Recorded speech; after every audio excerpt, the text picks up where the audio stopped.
Hi, welcome to our presentation. We're Best Team, one of the DECO3800 teams for Semester 1 2020, and our solution is called Integral Finance. We're going to be working in the financial problem space. So let's take a look at the problem space we've chosen. We're looking primarily at what we've called personal finance, that we've divided into three primary pillars: saving, investing, and donating. Now to look at the first pillar, we wanted to address some relatively common poor saving habits, such as unnecessary spending, the presence of credit card debt, and the lack of a budget or financial plan. Our goal here was to provide a budgeting solution that would help users set and reach their budgeting goals.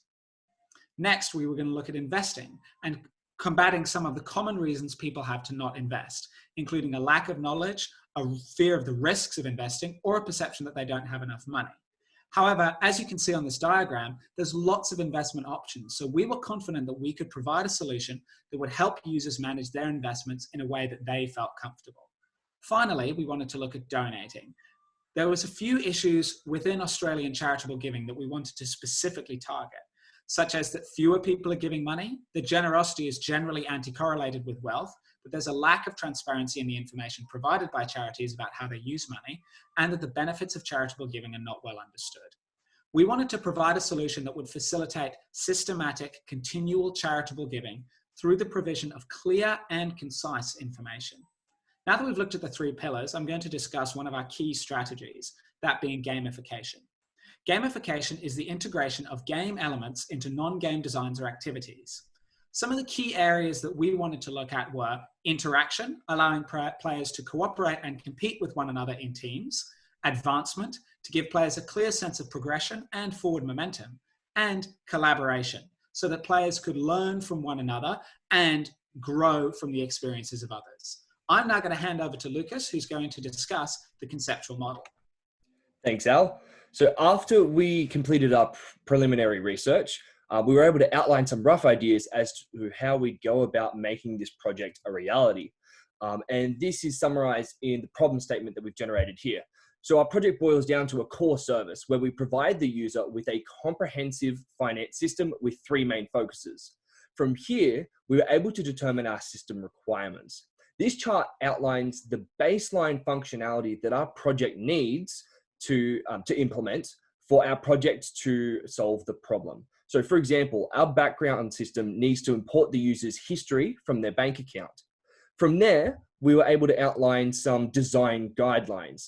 These are the UX design principles we've identified as crucial to the project. For example, we want a sense of continuity throughout the system so that the app works as a whole, not as a stapled together collection. And we want a minimalistic design that conveys important details at a glance. After we had these guidelines, we worked out the areas that we need to investigate further for this project. And I'm going to head over to Brandon to talk more about that.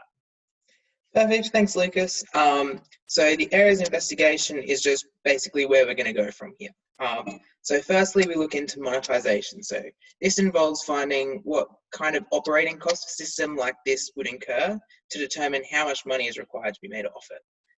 Then another option we've looked at is to sell it as an add-on type system. So like how multiple universities use Blackboard software with their own content on it. This could be sold to banks and managed funds who already have existing business infrastructure in place for this type of system.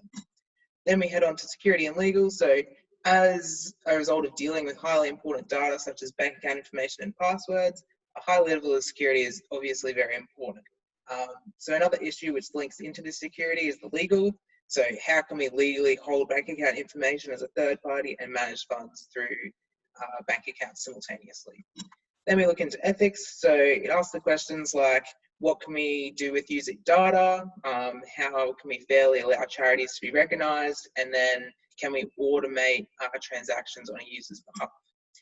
Then we look into design. So this includes how the project can be produced, the key analysis into how the users would use the product, and then how can we apply gamification to this product? So what kind of advantages, different disadvantages, and then just the general perceptions of gamification with finance. So that wraps up our areas of investigation. Looking forward to any feedback and questions you might have. Thanks.